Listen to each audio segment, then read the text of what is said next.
Afternoon students. आज हम पढ़ेंगे फोर्थ क्लास का मैथ्स, जिसमें एक्सरसाइज है 7.3। क्वेश्चन नंबर फर्स्ट है आपका, divide in long division from and check your answer. आपको लॉन्ग डिवीजन मेथड से डिवाइड भी करना है और अपना आंसर चेक भी करना है। चलिए सबसे पहले हम 425 को 12 से डिवाइड कर लेते हैं। देखिए किया हमने 3 टाइम में 12 3 ज़ा 36 आया। ठीक है, 42 से माइनस किया, हमारे पास 6 बचा। 5 हमने वापस ऊपर से लिया, हमने 6 5 ज़ा 12 5 ज़ा 60 होता है। तो जब हमने यहाँ 60 लिख दिया, अब हम इसे माइनस करेंगे, हमारे पास 5 रिमाइंडर बचा।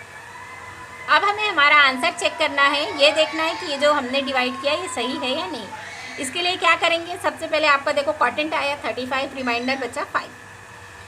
इसका एक फार्मूला है। अब डिवाइडेंड कैसे चेक करेंगे, ये आपको आना चाहिए, इसे कहते हैं डिवाइडेंड।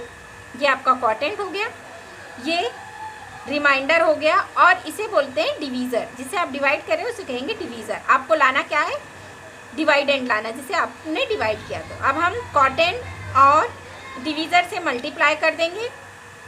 किया हमने 2 5 ज़ा 10, ठीक है, 2 3 ज़ा 6 और 1 7, 1 5 ज़ा 5, 1 3 ज़ा 3, प्लस कर दिया हमने 0 12 और ये 4। अब जो आपका रिमाइंडर बचा, अब हमने उनसे प्लस कर दिया, प्लस करा 5 2 4। अब यहाँ देखिए ये आंसर मल्टीप्लाई करने पे और आपका डिविडेंड जिससे अपन ने डिवाइड किया था, जिसको सेम है। अगर ये नंबर सेम है तो इसका मतलब ये है कि आपका आंसर सही है। चलिए अब नेक्स्ट कर लेते हैं। नेक्स्ट है आपका 639 को 18 से डिवाइड करना है। कह रहा हमने, चलो 18 3 ज़ा 54 होता है। माइनस किया हमने, 13 में से 4 गया 9, 5 में से 5 जाएगा 0, 9 उतार लिया।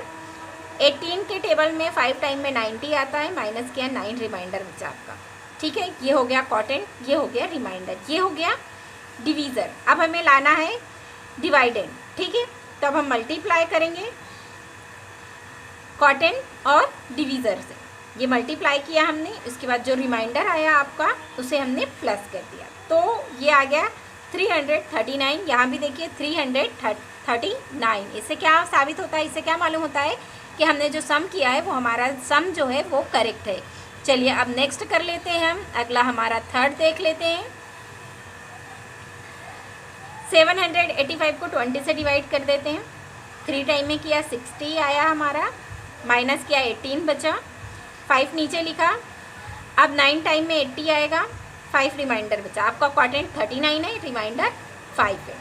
ठीक है, अब क्या करेंगे हम, हमारा क्वोटिएंट और जो डिवीज़र है उसका मल्टीप्लाई कर देंगे और रिमाइंडर को प्लस कर देंगे। देखिए हमने यहाँ पे कर लिया मल्टीप्लाई है प्लस, यहाँ देखिए आंसर आया 785, यहाँ भी आया 785। इसका मतलब ये है कि आपने जो डिवाइड किया है वो करेक्ट है। चलिए अब नेक्स्ट कर लेते हैं। फोर्थ देखिए 7077 को 11 से डिवाइड करना है। चलिए देखिए 11 को 6 टाइम में करेंगे 66, माइनस किया 4, 7 हमने वापस से लिख दिया। 4 टाइम में डिवाइड किया 44, 3 आया, माइनस करने पे 7 लिख लिया, 37 वापस 3 टाइम में किया, 4 आया, आपका रिमाइंडर बचा। आपके पास क्वोटिएंट है 643, रिमाइंडर है 4। आप क्वोटिएंट और डिवीज़र का, इनका और इनका, इसे कहते हैं क्वोटिएंट, ये है डिवीज़र। इनका मल्टीप्लाई करेंगे। मल्टीप्लाई करने पे जो आपका आंसर आएगा उसमें 4 को हम रिमाइंडर को प्लस कर देंगे। यहाँ देखिए हमने मल्टीप्लाई किया, मल्टीप्लाई करने के बाद हमने प्लस कर दिया, प्लस करने के बाद जो आंसर आया उसमें हमने 4 को प्लस कर दिया। अब जब हमने 4 प्लस किया है तो ये आपका आंसर आ गया है। इसी तरह देखिए हम नेक्स्ट क्वेश्चन देख लेते हैं। यहाँ देखिए 5603 को 12 से डिवाइड किया हमने। 4 टाइम में गया 48, माइनस किया 8, यहाँ 0 लिख लिया। 12 6 ज़ा 72 होता है, हमने माइनस किया 8, रिमाइंडर आपका बचा। वापस से हमने 3 लिखा, 12 6 ज़ा 72, 11 रिमाइंडर बचा। ठीक, ये आपका क्वोटिएंट, ये रिमाइंडर, ये डिवीज़र।